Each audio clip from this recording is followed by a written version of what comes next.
CM Siddaramaiah writ ಅರ್ಜಿಯ ವಿಚಾರಣೆ ನಡೀತಾ ಇದೆ. ಅದರ ಅಪ್ಡೇಟ್ಸ್ ಅನ್ನು ನೀಡ್ತಾ ಇದ್ವಿ. ವಾದ ಮಂಡನೆ ಹೇಗೆ ಸಾಗ್ತಾ ಇದೆ ಅಂತ ರಾಜ್ಯಪಾಲರು ತಮ್ಮ ವಿವೇಚನೆ ಉಪಯೋಗಿಸಿ ತೀರ್ಮಾನವನ್ನ ಕೈಗೊಳ್ಳಬೇಕು. ಯಡಿಯೂರಪ್ಪ ಪ್ರಕರಣದ ತೀರ್ಪನ್ನ ಉಲ್ಲೇಖಿಸಿ ಸಿಂಘ್ವಿ ಈಗ ವಾದ ಮಂಡನೆ ಮಾಡ್ತಾ ಇದ್ದಾರೆ. ಅವತ್ತು ಏನಾಗಿತ್ತು, ಯಾಕಂದ್ರೆ ಅಲ್ಲಿ ಲೋಕಾಯುಕ್ತದ ರಿಪೋರ್ಟ್ ಇತ್ತು ಯಡಿಯೂರಪ್ಪ ಅವರ ಕೇಸ್ನಲ್ಲಿ. ಆದ್ರೆ ಇಲ್ಲಿ 3 ಜನ ದೂರು ಕೊಟ್ಬಿಟ್ರು, ಏನು ವೈಯಕ್ತಿಕವಾಗಿ ದೂರನ್ನ ಕೊಟ್ಟಿದ್ದಾರೆ. ಆದ್ರೆ ಅದಾದ ನಂತರ ಈ ಶಂಶೇರ್ ಸಿಂಗ್ ಸೇರಿದ ಹಾಗೆ ಸುಪ್ರೀಂ ಕೋರ್ಟ್ನ ತೀರ್ಪು, ಇದರ ಬಗ್ಗೆ ಕೂಡ ಉಲ್ಲೇಖ ಆಗ್ತಾ ಇದೆ. ರಾಜ್ಯಪಾಲರು ತಮ್ಮ ವಿವೇಚನೆಯನ್ನ ಉಪಯೋಗಿಸಿ ತೀರ್ಮಾನಿಸಬೇಕು ಅನ್ನೋದ್ರ ಬಗ್ಗೆ ಕೂಡ ಇಲ್ಲಿ ತಿಳಿಸಲಾಗಿದೆ. ಯಡಿಯೂರಪ್ಪ ಪ್ರಕರಣದ ತೀರ್ಪನ್ನ ಉಲ್ಲೇಖಿಸಿ ಸಿಂಘ್ವಿ ಈಗ ವಾದ ಮಂಡನೆ ಮಾಡ್ತಾ ಇದ್ದಾರೆ.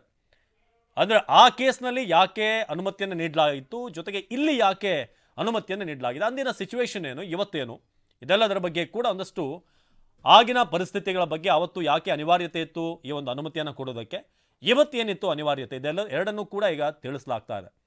ಸೊ ವಿಚಾರಣೆ ನಡೆಸೋದಕ್ಕೆ ಈಗ ಒಂದಷ್ಟು ಪಾಯಿಂಟ್ಗಳ ಮೇಲೆ ಪಾಯಿಂಟ್ಗಳನ್ನ ಹಾಕ್ತಿದ್ದಾರೆ ಈಗ ಅಭಿಷೇಕ್ ಮನು ಸಿಂಘ್ವಿ.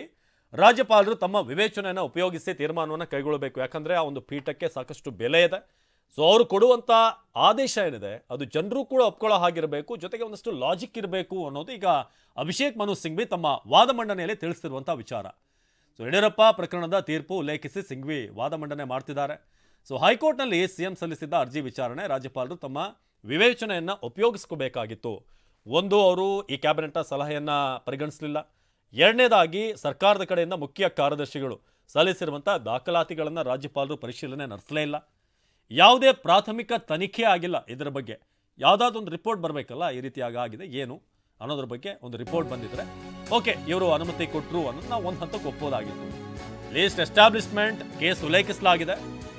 ಸೊ ಲೀಸ್ ಎಸ್ಟಾಬ್ಲಿಷ್ಮೆಂಟ್ನ ಇದು ಅಂತ 1992ರಲ್ಲಿ 2004ರಲ್ಲಿ ಸಿಎಂ ಮೈದುನನಿಗೆ ಇದು ಮಾರಾಟವಾಗಿದೆ ಅನ್ನೋದ್ರ ಬಗ್ಗೆ ಕೂಡ ತಿಳಿಸಲಾಗಿದೆ. 2005ರಲ್ಲಿ ಕೃಷಿ ಜಮೀನಾಗಿ ಇದನ್ನ ಪರಿವರ್ತಿಸಲಾಗಿದೆ. ಲೀಸ್ ಎಸ್ಟಾಬ್ಲಿಷ್ಮೆಂಟ್ ಅಂತ ಕೇಸ್ದಾಗ ಉಲ್ಲೇಖಿಸಲಾಗಿದೆ. ಲೀಸ್ನ ಏನಿದೆ ಇದರ ಒಂದು ಎಸ್ಟಾಬ್ಲಿಷ್ಮೆಂಟ್ ಅಂತ 1992ರಲ್ಲಿ ಮುಡಾ ಸ್ವಾಧೀನ, 1998 ಡಿನೋಟಿಫಿಕೇಶನ್, 2004ರಲ್ಲಿ ಸಿಎಂ ಮೈದುನನಿಗೆ ಮಾರಾಟವಾಗಿದೆ. 2005ರಲ್ಲಿ ಕೃಷಿ ಜಮೀನಾಗಿ ಅದನ್ನ ಪರಿವರ್ತನೆ ಮಾಡಿದ್ದಾರೆ. ಕೃಷಿ ಜಮೀನಾಗಿ 2010ರಂದು ಸಿಎಂ ಪತ್ನಿಗೆ ಸಹೋದರ ದಾನ ಪತ್ರವನ್ನು ನೀಡಿದ್ದಾರೆ. 2010ರಲ್ಲಿ ಬಹುತೇಕ ಸಂದರ್ಭದಲ್ಲಿ ಸಿದ್ದರಾಮಯ್ಯನವರು ಅಧಿಕಾರದಲ್ಲಿ ಇರಲಿಲ್ಲ. ಸಿಎಂ ಸಿದ್ದರಾಮಯ್ಯನವರು ಆಗ ಸಿಎಂ ಆಗಿನೋ ಅಥವಾ ಯಾವುದೋ ಒಂದು ಮಂತ್ರಿ ಆಗಿನೋ ಏನೋ ಅಧಿಕಾರದಲ್ಲಿ ಇದ್ದಿದ್ರೆ ಓಕೆ, ಇವರೆಲ್ಲ ಪ್ರೆಷರ್ ಹಾಕೊಂಡು ಬಂದರು, ಅಥವಾ ಇವರ ಒತ್ತಡದಿಂದ ಅಲ್ಲಿ ಈ ಪ್ರಭಾರ ಆಗುವಂಥದ್ದಾಗಲಿ ಅಥವಾ ದಾನವಾಗಿ ಬರುವಂಥದ್ದಾಗಲಿ, ಈ ಪ್ರೊಸೀಜರ್ಗಳೇನಿದೆ ಆಸ್ತಿ ಸಂಬಂಧಪಟ್ಟ ಹಾಗೆ, ಜಮೀನು ಸಂಬಂಧಪಟ್ಟ ಹಾಗೆ 2004ರಲ್ಲಾಗಲಿ ಯಾವುದೇ ಒಂದು ಪ್ರೊಸೀಜರ್ ಆಗಬೇಕಾದ್ರೆ ಅವರೇನು ಅಧಿಕಾರದಲ್ಲಿ ಇರಲಿಲ್ಲ. 2005ರಲ್ಲಿ ಕೃಷಿ ಜಮೀನಾಗಿ ಅದನ್ನು ಕನ್ವರ್ಟ್ ಮಾಡಲಾಗಿದೆ. ಸೊ 2010ರಲ್ಲಿ ಸಿಎಂ ಪತ್ನಿಗೆ ಸಹೋದರ ದಾನಪತ್ರವಾಗಿ ನೀಡಿದ್ದಾರೆ. ಬಹುತೇಕ ಸಂದರ್ಭಗಳಲ್ಲಿ ಸಿದ್ದರಾಮಯ್ಯ ಅಧಿಕಾರದಲ್ಲಿ ಇರಲಿಲ್ಲ. ಇದು ಲೀಸ್ನ ವಿಚಾರವಾಗಿ ಎಸ್ಟಾಬ್ಲಿಷ್ಮೆಂಟ್ ಅಂತ ತಿಳಿಸಲಾಗಿದೆ. ಸಿಎಂ ಸಿದ್ದರಾಮಯ್ಯ ಪರ ಅಭಿಷೇಕ್ ಮನು ಸಿಂಘ್ವಿ ವಾದ ಮಂಡನೆ ಮಾಡಿದ್ದಾರೆ. ಇಷ್ಟೆಲ್ಲ ಆಯ್ತಲ್ಲ ವಿದ್ಯಮಾನಗಳು ಒಂದೊಂದಾಗಿ. ಇಲ್ಲಿ ಕೇಸ್ನಲ್ಲಿ ಏನು ತಿಳಿಸಿದ್ದಾರೆ ಅಂತಂದರೆ ಲೀಸ್ ಅಂತ ಹೇಳಿ ಎಸ್ಟಾಬ್ಲಿಷ್ಮೆಂಟ್ ಅಂತ ಹೇಳಿದ್ದಾರೆ. ಲೀಸ್ನ ಎಸ್ಟಾಬ್ಲಿಷ್ಮೆಂಟ್ ಅಂತ 1992ರಲ್ಲಿ ಮುಡಾ ಸ್ವಾಧೀನ, ನಂತರ ಅದನ್ನು 98ರಲ್ಲಿ ಏನಾಯಿತು, ಡಿನೋಟಿಫೈ ಆಯಿತು. 2004ರಲ್ಲಿ ಸಿಎಂ ಬಾಮೈದನಿಗೆ ಅದು ನೀಡಲಾಗಿದೆ. 2005ರಲ್ಲಿ ಕೃಷಿ ಜಮೀನಾಗಿ ಅದನ್ನು ಕನ್ವರ್ಟ್ ಮಾಡಲಾಯಿತು. ಅದಾದ ನಂತರ 2010ರಲ್ಲಿ ಸಿಎಂ ಪತ್ನಿಗೆ ಅವರ ಸಹೋದರ ದಾನಪತ್ರವಾಗಿ ನೀಡಿದ್ದಾರೆ.